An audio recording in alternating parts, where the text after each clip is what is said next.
Hi, everyone. This is Podcast for Patients with the Aplastic Anemia and MDS International Foundation. I'm Lee Clark, Director of Patient Services, and I'll be moderating the podcast today. Our podcast series is brought to you with special thanks to the generous support from our patients, families, and caregivers like you, and our corporate sponsors. Thank you to everyone for supporting the series. Today, we're going to be talking about intermediate-risk MDS with Dr. Swapna Thota. She is an assistant professor at the University of Tennessee Health Science Center, and she specializes in leukemia and bone marrow failure syndromes. Welcome, Dr. Thota. We're so glad to have you today. Thank you so much for the kind invitation. I'm so happy to be part of this educational podcast. It gives me great pleasure to reach out to the greater community of MDS and the caregivers and patients so we can continue to educate this group of patients to better understand their disease. Thank you so much. Great. So we'll start out. What is intermediate risk MDS? So I talk to my patients when they first have MDS diagnosis. I go over what is Myelodysplastic Syndromes and why is it called a syndrome. It's called a syndrome because every patient presents with a different kind of story. For some patients, they've lived with low blood counts for a long time and have just been fatigued and was incidentally detected on a routine examination. And for some patients, they are really sick, coming down with infections and presenting very acutely. So the stories and the natural history is very different. I kind of give them a language of, okay, to help them understand their disease.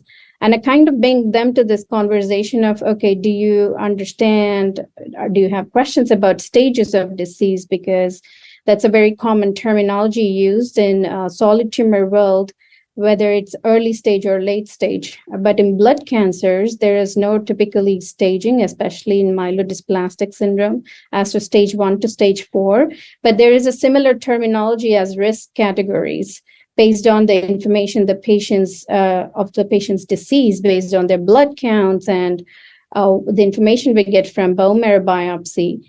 So we use calculators to put patients into different categories. We call them risk categories, and patients can fall anywhere from low to high, and the middle category is called intermediate risk category. One of the most commonly used calculators is the Revised International Prognostic Scoring System, IPSSR for in brief. And when we plug in all the information about the percentage of blasts, the type of cytogenetics, a test we send out from bone marrow biopsy and aspirate, and the blood counts, when we plug all this information, and sometimes we include age as well, it spits out a risk score. When your score is between 3 and 4.5, you fall into this category called intermediate risk category. It sometimes is referred in newer calculators, especially the IPSSM calculator, describes the intermediate category as a moderately low and a moderately high category. So that's another terminology people could be hearing when they have intermediate risk MDS. Thank you. What are the treatment options available to patients who fall into the intermediate risk MDS group? So once I talk to patients about their risk category, they tend to typically ask, so what does that mean? What does an intermediate risk mean? Does that mean I'm going to respond better to treatments or not so much to treatments? Okay. So then I take into the risk classification into somewhat of a prognostic classification, how we expect their disease to behave. And I talk a little bit, if they are interested in that particular information, about their risk of transformation to leukemia and an average survival that is expected for somebody with such a diagnosis. Once I'm done with that conversation, on an average for intermediate risk patients, this refers to a few years of natural history of living with this disease.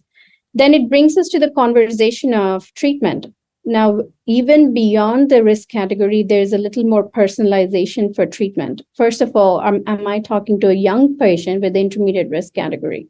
Any patient with MDS and having had that diagnosis in their fifth decade, in their fourth decade is considered a young patient for such a diagnosis. So straight up, we are talking about curative intent therapy such as bone marrow transplant. So while I personalize therapy, I look at their blood counts too. Is this somebody who is actually asymptomatic from their disease?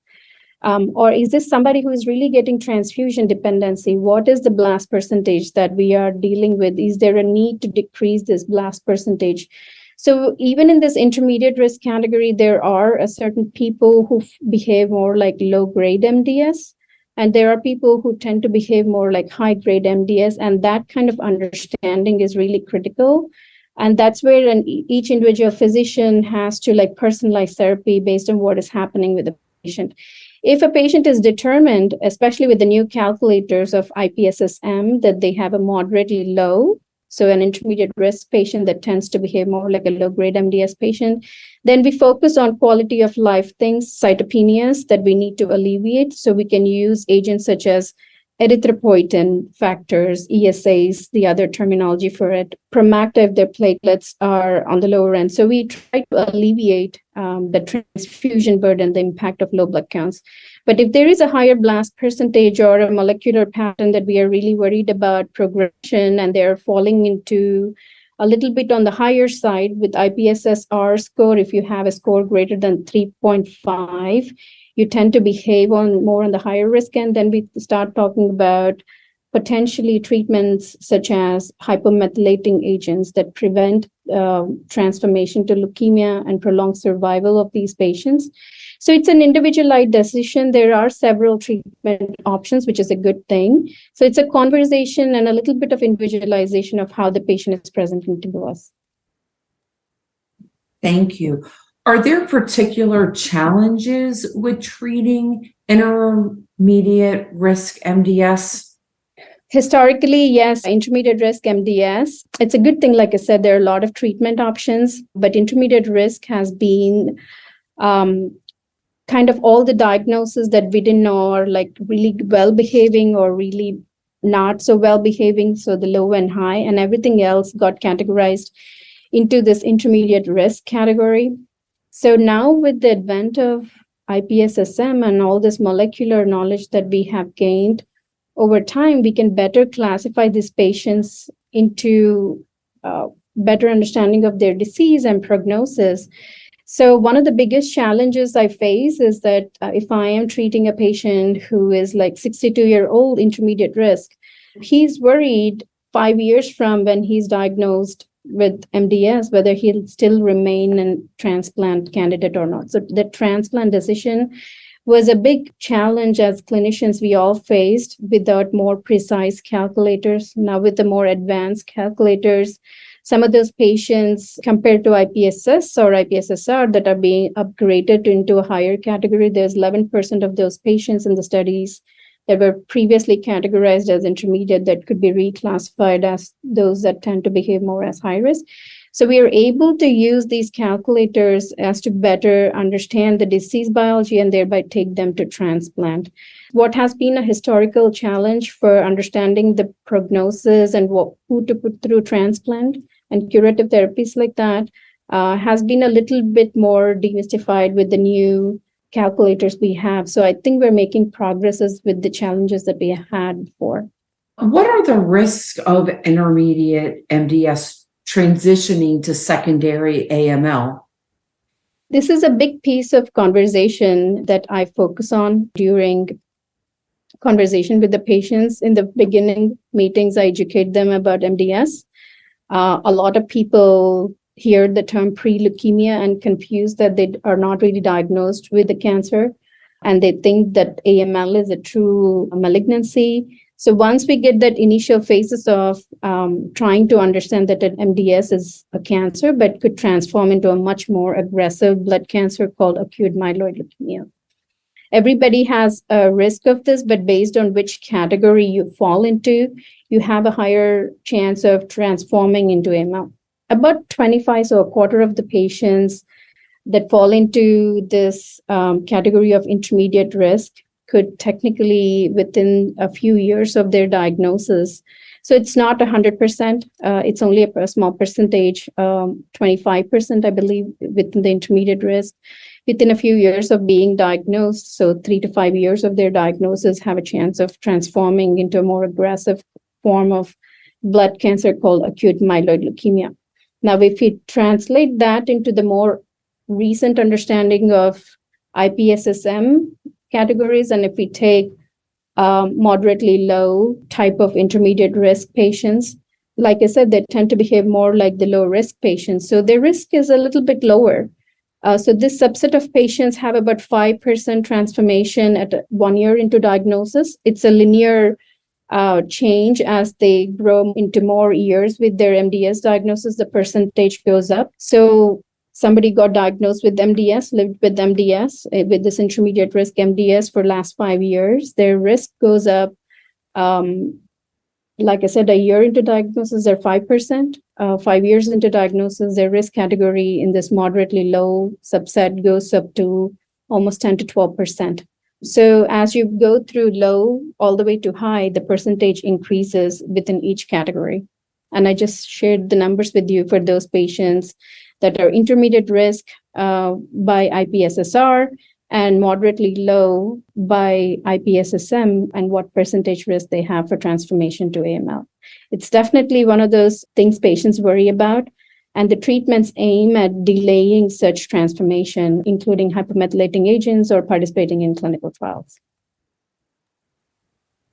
When should a patient who's in the intermediate risk category consider a transplant? So, like I said, several factors go into consideration because bone marrow transplant is a pretty intense procedure. So there's a patient selection. So you look at the age of patient and you look at why did the patient develop MDS? For example, there are a subset of patients that are born with genetic defects that express in their 4th and 5th decade. So if you're working with any patient that is in their 5th decade of transplant and has a score that falls into intermediate risk, that's a patient you do want to upfront talk about going through transplant. So young MDSs that fall into intermediate risk, or the MDSs that have a genetic link that they have been born with, should go through a bone marrow transplant as a curative intent. Those patients that we do not deem upfront have a high risk of transformation to AML. It's a serial approach. Initially, their treatment focuses on alleviation of cytopenias. Once these treatments stop working and patients become more transfusion dependent, or we sense that the treatment that they're on is not doing them any good, for those kind of patients where cytopenias are an issue and there is no higher blast percentage, those are the patients that are becoming more and more transfusion dependent. We look into bone marrow transplant as an approach once they have seen a few low-grade MDS treatments. If the blast percentage is increasing as you do surveillance or while on treatment for these patients, that's another subset of intermediate risk patients that when an upfront transplant is not considered as they go through the process of their MDS, and the disease tends to become a little more into high grade category, that's another patient that we definitely consider for bone marrow transplant. But every patient that falls into this category that has no major comorbidities, at least an initial donor search has to be done. The timing of transplant is a big point of conversation in the care of these patients. Well, thank you so much, Dr. Thota, for sharing your time and your expertise with all of us today and talking about intermediate risk MDS. If you'd like to find out more information about MDS or other bone marrow failure diseases, you can find that information on our website, aamds.org. You can follow us on Facebook, Instagram, and Twitter. Or if you have some questions, you can give us a call on our helpline at 800-747-2820. This concludes our podcast. Thanks, Dr. Thota. Thank you.